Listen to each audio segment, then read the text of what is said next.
സമരത്തോടൊപ്പം പഠനവും ജീവിത പോരാട്ടവും ഒരുമിച്ച് കൊണ്ടുപോയ നേതാവിനുള്ള അംഗീകാരമാണ് ഒ.ജെ. ജനീഷിന്റെ മന്ത്രിസ്ഥാനം.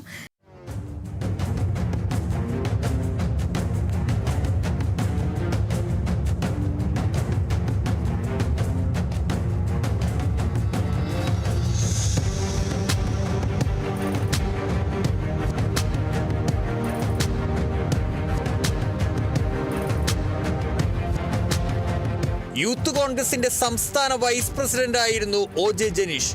ലൈംഗിക ആരോപണങ്ങളെ തുടർന്ന് രാഹുൽ മാങ്കൂട്ടത്തിൽ പുറത്തുപോയപ്പോൾ അഖിലേന്ത്യാ നേതൃത്വത്തിന്റെ പിന്തുണയോടെ ജനീഷ് സംസ്ഥാന പ്രസിഡന്റായി. ആരോപണങ്ങൾ അവിടെയും നിന്നില്ല. യൂത്ത് കോൺഗ്രസിന്റെ വയനാട് പുനരധിവാസ വീടുകളെ ചൊല്ലി വിവാദങ്ങൾ കൊടുമ്പിരി കൊണ്ടു. സംസ്ഥാന അധ്യക്ഷനായ ഒ.ജെ. ജനീഷിനെതിരെയും ആരോപണങ്ങളുടെ കുന്തമുന മറു രാഷ്ട്രീയ പാർട്ടികൾ ഉന്നയിച്ചു. അതൊന്നും പക്ഷേ തെരഞ്ഞെടുപ്പിൽ സ്ഥാനാർത്ഥിത്വത്തിന് ജനീഷിന് തടസ്സമായിരുന്നില്ല. ഇടതുകോട്ടയെന്ന് വിശേഷിക്കപ്പെടുന്ന കൊടുങ്ങല്ലൂരിൽ നിലവിലെ എം.എൽ.എ. വി.ആർ. സുനിൽകുമാറിനെ അട്ടിമറിച്ച് മിന്നുന്ന വിജയം. പക്ഷേ മന്ത്രിസ്ഥാനം അപ്രതീക്ഷിതം. മന്ത്രിയാകുന്നുള്ള പ്രതീക്ഷ ഉണ്ടായില്ല. എം.എൽ.എ. സ്ഥാനം കിട്ടിയപ്പോൾ തന്നെ ഭയങ്കര സന്തോഷമായിരുന്നു. കുറേ നാളത്തെ കഷ്ടപ്പാടിന്റെ ഒടുവിലാണ് ഇങ്ങനെ ഒരു എം.എൽ.എ. സ്ഥാനം കിട്ടിയത്. തന്നെ തല്ലുകൊണ്ടിട്ടുണ്ട്, ജയിലിൽ കിടന്നിട്ടുണ്ട്, ഒരുപാട് ഞാനും വിഷമിച്ചിട്ടുണ്ട്. ഇവനിങ്ങനെ വരാണ്ടും തല്ലുകൊണ്ട് ആശുപത്രിയിലൊക്കെ കിടക്കുമ്പോഴൊക്കെ ഞാൻ ഒരുപാട് വിഷമിച്ചിട്ടുണ്ട്. അത് ഭയങ്കര സന്തോഷം. പറഞ്ഞ പോലെ ഒരുപാട് സന്തോഷം തോന്നുന്നുണ്ട്.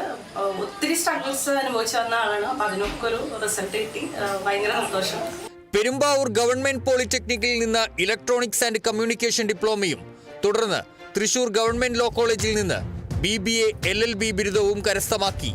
ചെറുപ്പത്തിലെ അച്ഛനെ നഷ്ടപ്പെട്ട ജനീഷ് സെക്യൂരിറ്റി ജോലി വരെ ചെയ്താണ് കുടുംബം പുലർത്തിയത്. ഒപ്പം അമ്മ തൊഴിലുറപ്പ് ജോലി ചെയ്ത് കിട്ടുന്ന വരുമാനവുമായിരുന്നു കുടുംബത്തിന്റെ ഏക ആശ്രയം. രാഹുൽ മാങ്കൂട്ടത്തിൽ ആരോപണത്തെ തുടർന്ന് രാജിവെച്ച ഒഴിവിലേക്ക് യൂത്ത് കോൺഗ്രസിന്റെ സംസ്ഥാന അധ്യക്ഷനായുള്ള ജനീഷിന്റെ കടന്നുവരവ് അപ്രതീക്ഷിതം. ജനരഞ്ജൻ പുഷ്പ ദമ്പതികളുടെ മൂത്ത മകനാണ്.